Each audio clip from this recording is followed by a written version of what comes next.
Salut à toutes et à tous, je termine le nouveau Pixar Disney. Quel film magnifique, quel film magnifique. Alerte rouge, turning red, donc ça veut dire virer au rouge en anglais. Un film qui est bouleversant, qui a beaucoup d'humour, de l'émotion, qui traite d'un sujet très profond, la crise de l'adolescence, et qui le fait extrêmement bien, de manière très juste. Et un film qui a été accompagné d'une polémique. J'y reviendrai dans la dernière partie de la vidéo pour ceux que ça intéresse pas la polémique, comme ça ce sera en toute dernière partie. Mais d'abord je vais vous parler du film et de ses influences, et notamment ses influences asiatiques. Alors, c'est une critique sans spoilers, je vous révélerai pas comment le film se termine, je vous révélerai uniquement le synopsis de base.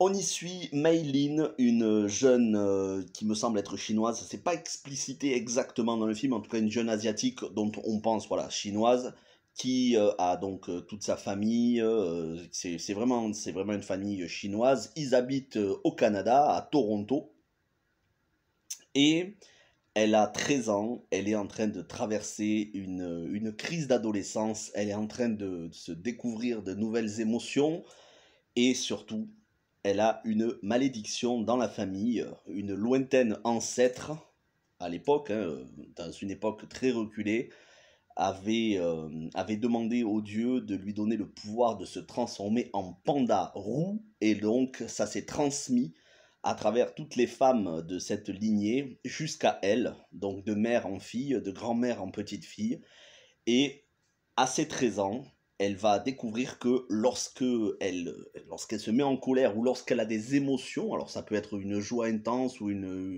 se mettre en colère, ou bref, les émotions de l'adolescence, elle se transforme en panda roux, en énorme panda roux, et lorsqu'elle se calme, elle redevient une petite fille normale. C'est une petite fille qui est très sage, très vraiment disciplinée, qui est attachée à sa mère, qui veut vraiment faire la fierté de ses parents. On le sait, les familles asiatiques, notamment les parents chinois sont, en tout cas asiatiques, chinois, japonais, sont extrêmement exigeants avec leurs enfants. Donc elle a une mère qui est très exigeante avec elle, qui lui demande d'avoir des bonnes notes, un comportement irréprochable, qui lui fait peser une charge beaucoup trop lourde pour une petite enfant de 13 ans, parce qu'à 13 ans on est encore une petite enfant. J'ai travaillé avec des enfants de 13 ans, donc je sais comment ça fonctionne, j'ai travaillé des années avec eux. Et elle lui fait peser vraiment sur les épaules une lourde charge, mais comme cette petite est adorable, elle essaye de faire la fierté de sa mère et de son père. Et en même temps, elle a des copines à l'école où elle se sent un petit peu plus libre, elle se sent comme elle est réellement. Elle est attirée par les garçons, elle est attirée par un boys band dont elle est fan absolue, un boys band, un groupe de musique. Et elle a envie de faire la fête, elle a envie de s'amuser, elle a envie d'être une jeune fille de son âge, et c'est tout à fait normal, et c'est pas possible de le faire avec sa mère qui est beaucoup trop possessive, qui est sans arrêt derrière elle, qui l'observe constamment, elle ne peut rien faire, elle a plus de liberté, c'est beaucoup trop. Sa mère ne lui laisse absolument aucune indépendance comme elle devrait lui laisser progressivement, comme des parents devraient laisser progressivement avec des limites, mais progressivement un peu plus d'indépendance, et sa mère ne le fait pas. Parce que sa mère elle-même a eu des problèmes à l'adolescence avec sa mère, donc la grand-mère de Mei Lin. Voilà pour le synopsis de base, et donc elle va se transformer en panda roux et elle va devoir gérer ça. Et il y a un rituel qui lui permettrait de se débarrasser de cette malédiction, de renvoyer le panda roux dans le monde astral et qu'elle redevienne une petite fille, d'enfermer, d'emprisonner dans une sorte de talisman le panda roux. Est-ce qu'elle arrivera à passer le rituel avec succès?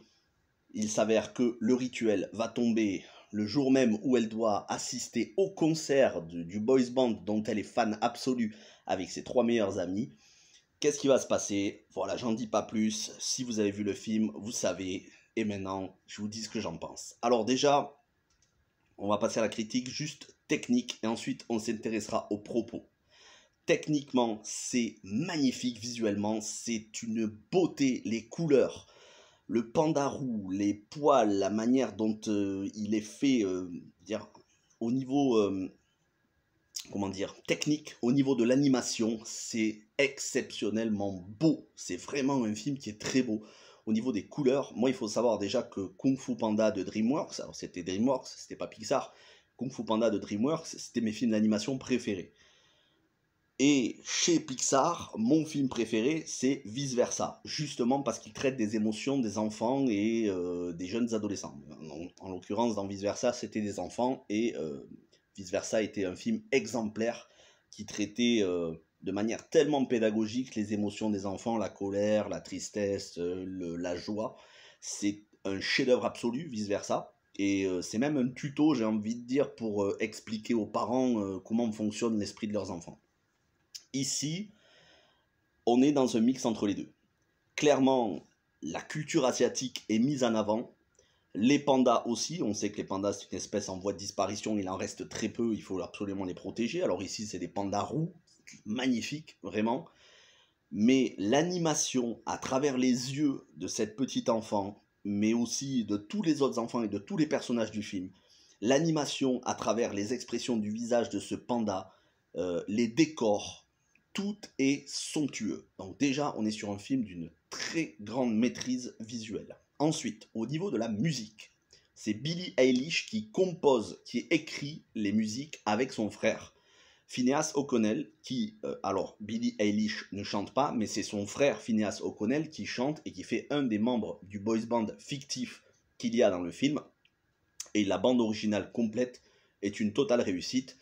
Quant au score, la composition musicale, c'est composé par l'excellentissime Ludwig Göransson, Creed, The Mandalorian, etc.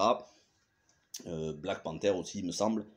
Donc, au niveau de la musique, c'est un sans faute là aussi. Le doublage, j'ai regardé le film en français, les voix sont très attachantes, ça correspond bien au personnage, c'est pas désagréable du tout. Et enfin, les dialogues, c'est un des très gros points forts du film. Les personnages sont à la fois attachants, de temps en temps très peu agaçants, mais c'est une bonne chose parce que c'est l'adolescence, c'est comme ça, à l'adolescence les enfants ils passent de agaçant à attachant, puis de nouveau agaçant, puis en colère, puis de la tristesse, puis de nouveau joyeux, voilà c'est comme ça. Et donc c'est extrêmement bien décrit dans les dialogues. Moi j'ai vraiment eu l'impression de revoir des ados avec qui j'avais travaillé en collège pendant des années, à la fois attachant à certains moments, agaçant, collant, solitaire, triste, heureux. Les dialogues vraiment sont une masterclass. Parlons du propos maintenant, du fond. La crise de l'adolescence avec tout ce qu'il y a de saute d'humeur, avec alors en l'occurrence ici c'est des filles, les filles qui vont être attirées par les garçons, par le sexe opposé, et ça c'est très très bien décrit. Et je trouve que c'est un Disney, puisque c'est Disney Pixar, plus mature que d'habitude parce que on y parle d'attirance sexuelle. Alors attention, hein, ça reste propre, ça reste pudique, avec beaucoup de pudeur, mais on y parle de l'attirance sexuelle des jeunes filles pour les jeunes garçons à l'âge de l'adolescence, c'est-à-dire les 11-15 ans. En l'occurrence, elles ont 13 ans. Après, on rentre pas dans des détails, bien évidemment, hein. Ça reste quand même très très propre, hein, c'est tout public, mais je trouve que c'est bien d'avoir poussé un petit peu jusqu'à là. Il me semble que c'est une direction que n'avaient jamais prise encore les Pixar, mais en tout cas, c'est extrêmement bien fait. Beaucoup de pudeur, beaucoup de justesse. Au-delà de tout cet aspect, c'est une petite fille qui a une vraie personnalité qui s'affirme. On a de l'amitié, de la fidélité, de l'obéissance aux parents, faire la fierté de ses parents, mais en même temps trouver sa vraie personnalité. Tout ça est très très bien fait. C'est pour moi un des meilleurs films d'animation de Disney Pixar, avec Vice Versa. Pour moi, c'est la suite spirituelle de Vice Versa. Vice Versa s'intéressait aux émotions des enfants. Ici, on s'intéresse aux émotions des jeunes adolescents. Donc, une réussite totale à tous les niveaux. Un film très rythmé, il n'y a aucune longueur, c'est un film qui va vous donner envie de danser, de chanter, c'est un film qui va vous émouvoir, qui va vous pincer le cœur, et en même temps, c'est un film très beau sur les relations parents-enfants, c'est un film pour comprendre les adolescents, pour aussi comprendre les parents qui parfois ne laissent pas assez d'indépendance, ne font pas assez confiance à leurs enfants, et en même temps que les enfants ont aussi besoin de direction, de limites, mais c'est un film d'une incroyable justesse. Donc je vous le recommande, pour moi c'est un chef-d'œuvre, clairement. C'est un des meilleurs Pixar que j'ai vu, qui parle de relations humaines, parce que sinon on a Wall-E, mais là c'est des robots, mais là qui parle de relations humaines, avec vice-versa, c'est un des meilleurs. Le film n'est pas sorti en salle, il est sorti sur Disney+, alors moi, ça, à la rigueur, ça m'arrange, parce que ça m'évite d'aller au cinéma, me déplacer.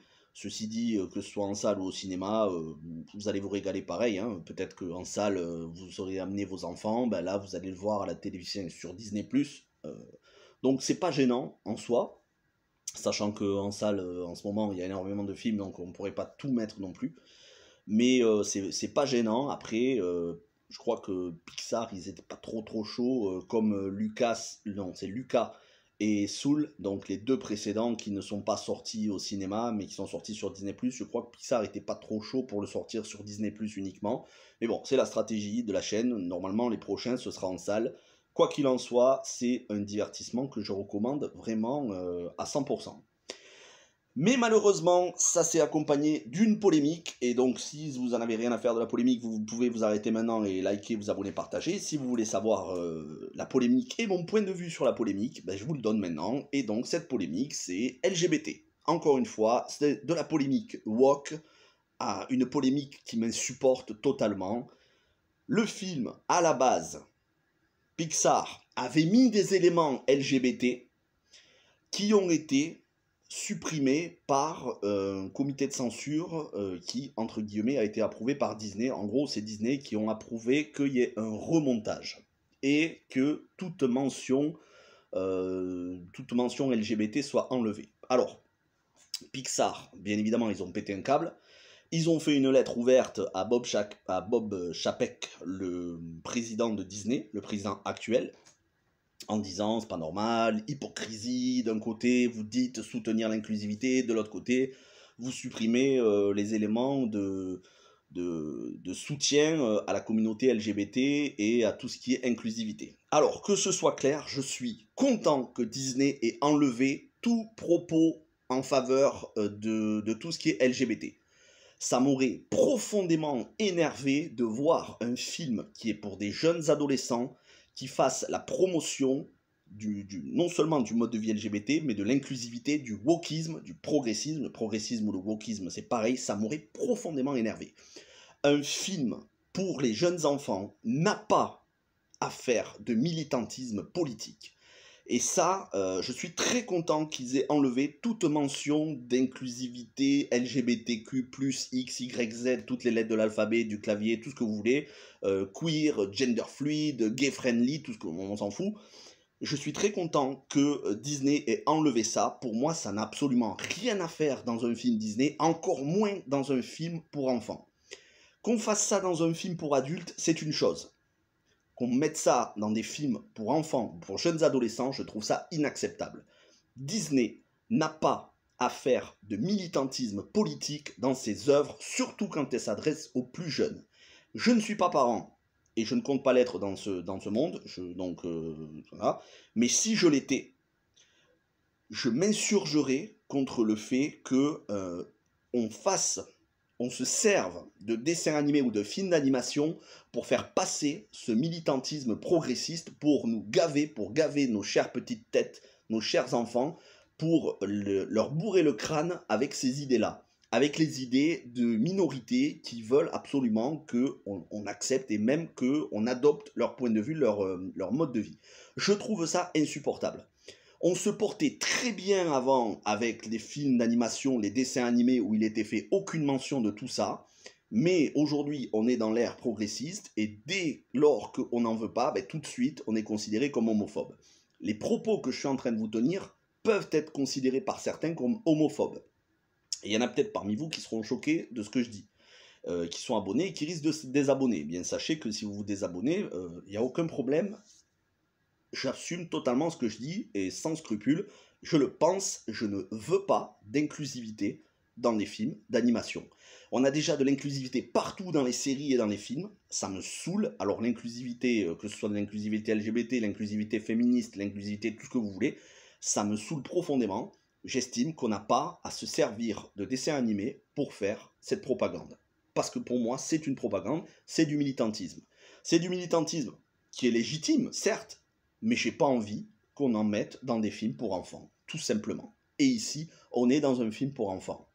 Moi, j'ai envie qu'on nous parle de sujets profonds, qu'on le fasse aussi avec de la légèreté, mais qu'on ne fasse pas du militantisme, et encore moins du militantisme progressiste. Vous le savez, si vous commencez à connaître ma chaîne, le progressisme et moi, on n'est pas copains. Moi, je suis quelqu'un qui n'est pas né à la bonne époque, c'est-à-dire que je ne me reconnais pas dans ce système, je ne me reconnais pas dans la société d'aujourd'hui. Je préfère la société d'il y a 20 ou 30 ans en arrière. Donc, forcément, l'orientation que prend Disney aujourd'hui, que ce soit Marvel ou des films d'animation, à vouloir absolument faire de l'inclusivité, je trouve ça insupportable. Je suis content qu'ils aient enlevé toute mention, et bien évidemment, comme ils sont en train de faire du forcing à mort Pixar, il ne serait pas étonnant que dans les prochains films d'animation Pixar, on ait des personnages ouvertement LGBT et qu'on essaye de nous gaver de ça, sachant qu'à un moment donné, Disney, alors c'était pas Pixar, c'était Walt Disney Pictures, ils avaient parlé de faire de la Reine des Neiges un personnage lesbien. Donc vous imaginez, vous amenez votre gosse, vous amenez votre petite fille au cinéma et vous avez une Reine des Neiges lesbienne. Ben non, moi je suis désolé, je veux pas ça. J'en veux pas de ça. Alors mon discours paraît peut-être d'extrême droite, paraît peut-être homophobe, tout ce que l'on veut, mais ça n'est pas le cas, c'est tout simplement que ce ne sont pas mes valeurs et je ne veux pas de ça. Après, si on veut faire un film comme La vie d'Adèle ou ce genre de choses, on le fait, mais ça ne s'adresse pas à des enfants. Et pour moi, ce genre de polémique, ce genre de militantisme, c'est des films pour adultes, pas des films pour les enfants. Voilà ce que je voulais dire sur la polémique. C'est une polémique qui enfle, c'est une polémique qui fait que, heureusement, le film ne sort pas au cinéma. Peut-être que ça lui aurait porté préjudice financièrement parce que en ce moment les associations elles sont à fond en train de militer contre Disney en disant Disney vous êtes des hypocrites, vous êtes limite homophobes. Mais moi, pour le coup, je suis très content que ce ne soit pas le cas et que justement on n'ait pas de toutes ces polémiques, qu'on les évacue directement. Moi, je suis là pour voir un film qui divertit et si c'est profond, tant mieux. Merci d'avoir regardé cette vidéo, n'hésitez pas à me dire ce que vous en pensez. Mais c'est vrai que ça peut ne pas plaire ce que je dis, mais je ne me tairai jamais. Peu importe si ça doit me valoir des critiques, vous savez, de toute façon, on ne peut pas plaire à tout le monde, donc j'assume totalement ce que je dis dans cette vidéo. Merci à toutes et à tous, portez-vous bien, et à très vite pour beaucoup d'autres films, en espérant que les prochains films Disney Pixar soient d'aussi grande qualité que celui-ci. Merci, ciao tout le monde.